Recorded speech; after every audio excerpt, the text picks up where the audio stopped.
Oke guys, jadi ini adalah video retake ya. Tadi sudah gua tag video sebenarnya, tapi gue lupa untuk nyolokin receiver dari mic ini.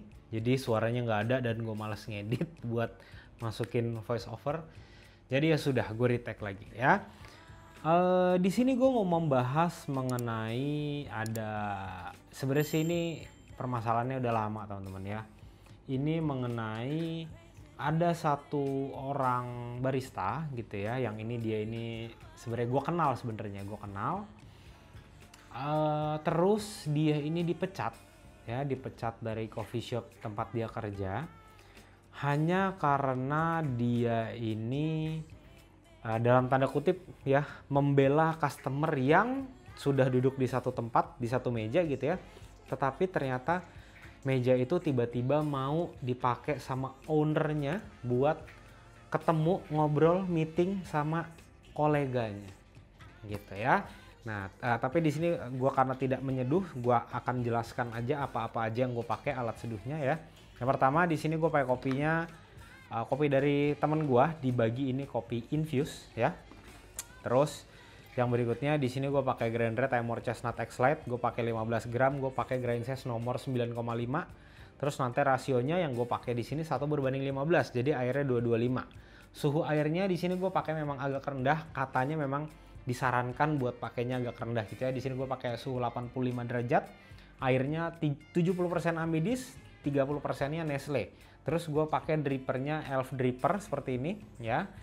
Paper filternya di sini gue pakai Kavek yang TH3 nih, yang ini nih. Terus berikutnya gue pakai 3 interval penuangan. Pertama blooming 45 gram, gue diemin 45 detik. Abis itu lanjut lagi gue tuang sampai 180 ya, nanti kurang lebih di 1 menit 40 detikan atau 1 menit 45 itu sudah hampir habis semua. Langsung tibaan lagi sampai 225. Nah, total brewing time nya di sini gue kurang lebih 2 menit 40 detik sampai 2 menit 50 detik. Oke. Di sini gue sambil langsung ngobrol aja. Nah, jadi permasalahannya seperti yang tadi ya, udah gue bilang, ada barista ini dipecat karena barista ini terlihat membela customer yang memang sudah duduk di meja itu, sudah bayar gitu ya, sudah bayar, udah beli, udah belanja, tapi disuruh pindah, dipaksa karena meja itu mau dipakai buat meeting sama ownernya, sedangkan masih banyak meja yang lain. Nah, terus orang ini nanya pendapat ke gua, bagaimana bang ya, gua harus minta maaf ke ownernya ini atau enggak gitu. Gua langsung bilang enggak. Sekalipun lu tidak dipecat gitu ya, lebih baik lu mundur aja. Karena buat gue, ini buat gue ya, ini buat gue pribadi nih ya. Owner yang seperti itu percaya sama gue, lu sampai mati, lu sampai kemanapun gitu ya, dia tidak akan bisa jadi owner yang fair. Itu yang pertama. Dan yang kedua, dari omongan owner ini gitu ya, ini gue bisa bilang bahwa ini bukan manusia yang bisa memanusiakan manusia gitu. Yang ketiga, dan kebetulan barista ini yang gue kenal, dia punya skill, mau belajar, kerjanya bener. Lebih baik lu pindah ke tempat yang lebih bagus saja ya, yang lebih bagus, yang gajinya lebih gede, sudah pasti gitu ya, dan yang ownernya atau semua orang di manajemen levelnya itu bisa memanusiakan manusia. Oke, nah sekarang di sini gue mau ngomong ke pendapat gue. Yang pertama, ketika lu sudah membuka coffee shop, oke, artinya ya semua meja itu berhak ditempatin sama customer yang beli dan yang bayar. Oke, kenapa gue bilang seperti itu? Karena ya balik lagi nih, lu sudah buka coffee shop maupun resto, mau apapun itulah. Ya, itu yang pertama. Yang kedua, dia kan juga udah bayar. Terserah dia mau duduk di mana. Kalaupun terus dia sudah duduk, terus mau disuruh pindah dia nggak mau, ya lu aja yang pindah. Kenapa lu nyuruh orang? Maksa. Nih, jangan goblok. Gitu ya. Terus yang berikutnya lagi, katanya orang ini ngomong, saya yang punya tempat ini. Ya, ini ngomong ke baristanya, saya yang punya tempat ini. Ya, ya jadi bebas gitu. Lu, gue bayar di sini buat nurut sama gue. Itu menurut gue perkataan yang sangat binatang. Ya, orang kerja di situ, menurut gue nih, balik lagi, bukan buat nurut sama lu, ya, tapi tunduk sama SOP. Selama dia sudah menjalankan SOP yang benar, udah.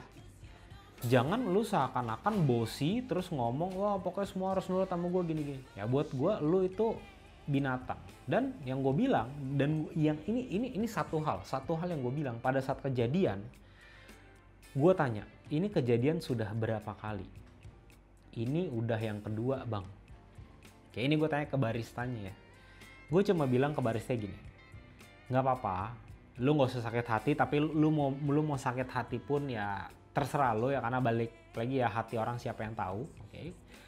Karena percaya sama gua, suatu saat orang ini akan apa bilangnya, akan mulai menuai hasilnya. Kita lihat aja lah, cepat atau lambat, percaya sama gua, coffee shopnya akan sepi, akan turun, gitu.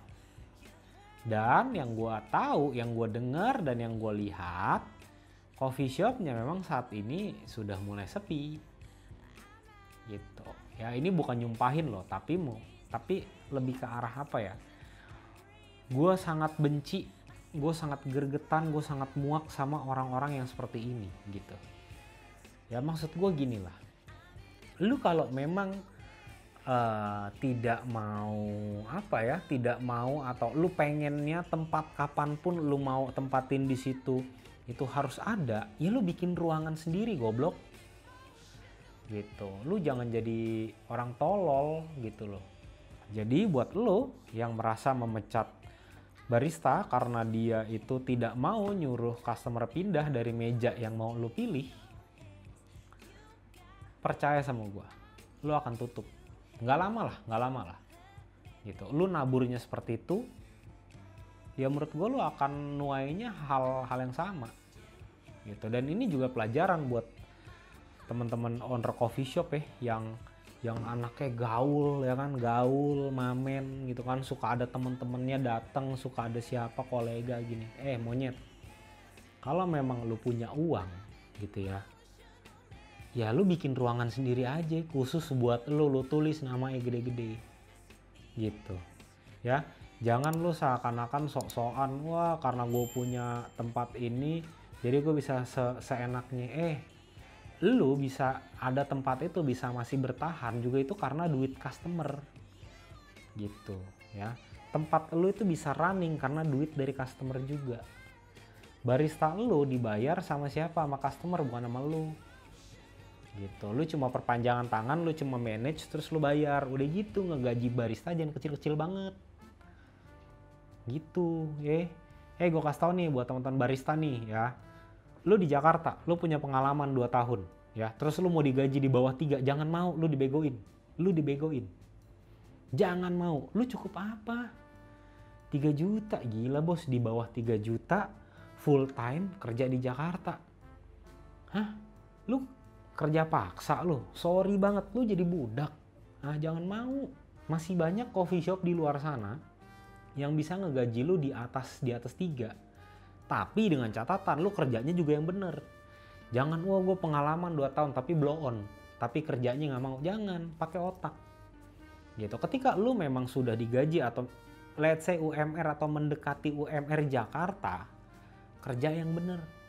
Karena masih banyak teman-teman lu yang dijadikan budak sama orang-orang seperti itu gitu.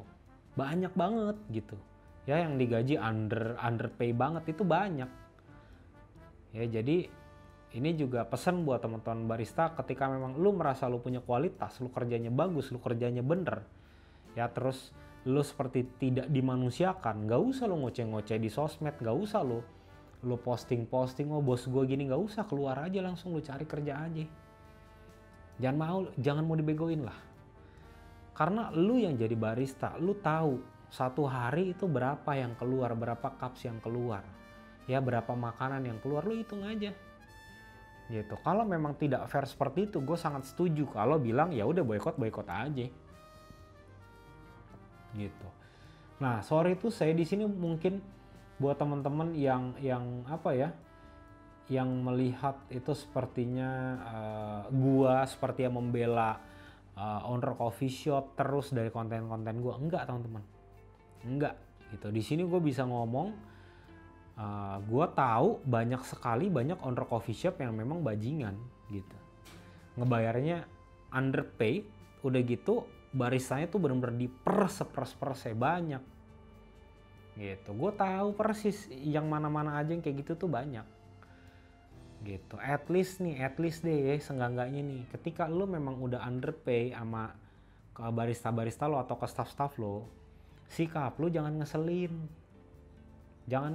percaya sama gue, bumerang backfire buat lu sendiri ntar, coba aja lihat gitu ya. Jadi pesen buat teman-teman owner coffee shop ya, kalau memang coffee shop lo itu bisa dikatakan cukup ramai ya, barista lo ada lumayan banyak, jangan digaji underpay semua gitu ya. Lo terlalu jahat, lo terlalu licik. Dan pesan yang terakhir buat teman-teman di sini yang barista gitu ya, seperti yang gue bilang tadi, ketika memang lu merasa lu itu orang yang bisa dipercaya, lu kerjanya bener, bertanggung jawab ya, semua kewajiban sudah lu kerjakan, tetapi hak lu selalu ditahan-tahan, atau lu merasa hak lu terlalu kecil, ya udah keluar aja gitu. Dibanding lu dosa, lu ngoceh-ngoceh gitu ya, lu ngata-ngatain tempat kerja lu, sedangkan ibaratnya lu makan dari mangkok situ tapi lu ngeludah, jangan. Keluar aja, cabut aja.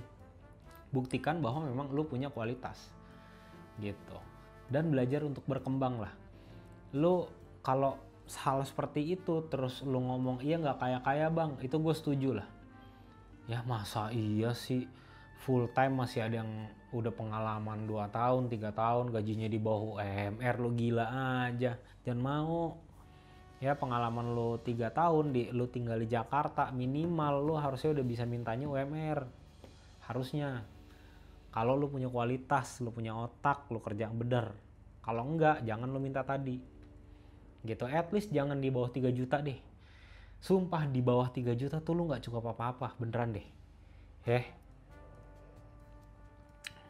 Pusing gitu bos, lu setiap bulan cuma dapat duit 3 juta tuh kayak mana mau hidup gitu. Kalau emang lu merasa udah stuck di situ, udahlah, lu harus belajar upscale skill lu gitu, jangan di situ-situ aja gitu. Nah mungkin buat teman-teman barista yang pernah mengalami hal yang sama seperti yang gue cerita tadi, boleh dong tulis di kolom komentar. Kalau mau sebut coffee shop juga boleh deh sekalian ya, biar kita ramaikan aja gitu.